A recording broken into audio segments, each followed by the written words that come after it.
$40,000 on visas, one baby on the way. Will Australia let them stay? Once upon a very warm Australian morning, not the gentle kind with birds chirping and toast browning, but the kind where the sun threatens to cook your forehead like a sausage on a Bunnings grill, Sarah from Wales woke up not to morning sickness, but to immigration stress. Now you'd think pregnancy would be enough of a wild ride. Between swollen ankles, unsolicited belly rubs from strangers, and cravings that sound like an episode of MasterChef, Disaster Edition, Sarah already had her hands full. But no.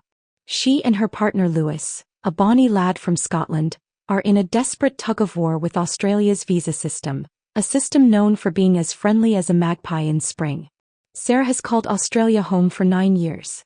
That's longer than some reality TV marriages. She didn't just show up for the sun and the coffee, although let's be honest, those flat whites can change lives. No, she came to work. And not just any work. She stood up during the pandemic, working on the front lines with kids at risk of homelessness. Now she's a full-time child protection worker helping vulnerable families in Queensland. While many of us were hoarding toilet paper and learning how to bake banana bread during lockdown, Sarah was knee-deep in social service trenches, trying to hold other people's lives together. Enter Lewis, the Scot with a heart as warm as his country is cold. He's been in Australia for 5 years and is basically more Aussie than half the people at a cricket match. He loves the beach, the lifestyle, and has probably yelled bloody hell at least twice while being attacked by mozzies. Together they're a team, two palms in love, building a life in the land of Vegemite and venomous spiders. They've even spent $40,000 on various visa applications. Yes, $40,000. That's a deposit on a house, 2.5 Toyota Corollas, or roughly 10,000 avocado toasts. But instead of a white picket fence dream, they're staring down the barrel of potential deportation. Their temporary visas expire in August. TikTok baby bump. That's not just a metaphor, it's a literal ticking baby, due to arrive in a few months. And unless something changes fast, this couple might be packing their bags, their baby, and their broken dreams to start all over again somewhere else. Sarah has applied for a 491 skilled regional visa, a visa that lets people live and work in regional Australia if they have the skills the country needs. Sarah's job as a child protection worker absolutely fits that bill. It's not like she's applying to be a professional couch potato. She's doing vital work. The kind that keeps kids safe, families afloat, and makes a massive social impact.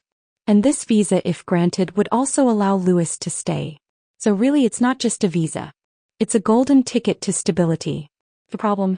Queensland has only been allocated 600 skilled migration places this year. 600. That's fewer spots than there are people queuing for coffee on a Monday morning in Brisbane.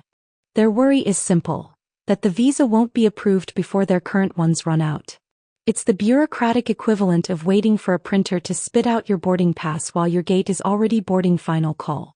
If they're deported, they lose everything. Their home, their jobs, their sense of belonging.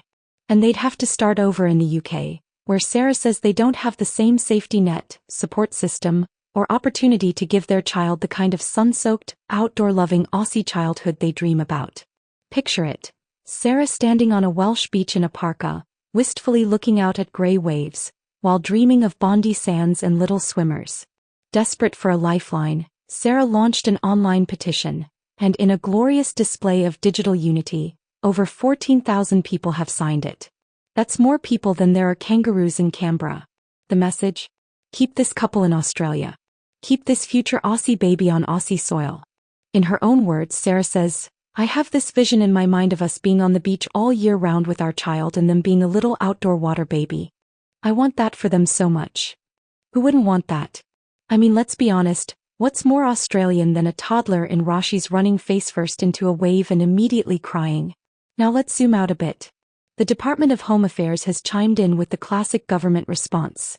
The skilled migration program is designed to help fill positions where no Australian workers are available. It's then up to each state or territory to nominate applicants. On paper, Sarah should be a slam dunk. She has skills, experience, community value, and an active role in one of the most under-resourced sectors in the country. But bureaucracy doesn't move quickly. It's like a wombat trying to do ballet, slow, awkward, and likely to sit down halfway through. This isn't the first time we've seen migrants facing uncertainty despite their obvious contributions. Australia has long had a love-hate relationship with migration. We want your skills, your labor, your taxes, but we'll also slap on processing delays, confusing rules, and a layer of red tape so thick it could be used to tie down a trampoline in a cyclone.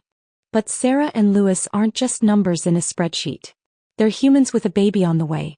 They're the people next door who bring in your bins while you're away, who buy sausage sizzles at Bunnings, who join the local footy club and volunteer at school fetes. They are, in every way that matters, Australian. Let's face it, if you've spent $40,000 just trying to stay in the country, that's more commitment than half of us give to our gym memberships. If anything, the government should be handing them citizenship with a side of Tim Tams. What's happening to Sarah and Louis isn't just about one couple. It's about a broken system. It's about how hard it can be to make Australia your home, even when you're already contributing to it in vital ways. Their story is heartbreaking but also hopeful. Because now, thousands of people are standing with them. Voices are being raised. News outlets are covering it. The petition is growing. And maybe, just maybe, someone in the halls of power will realize that this isn't just a visa decision.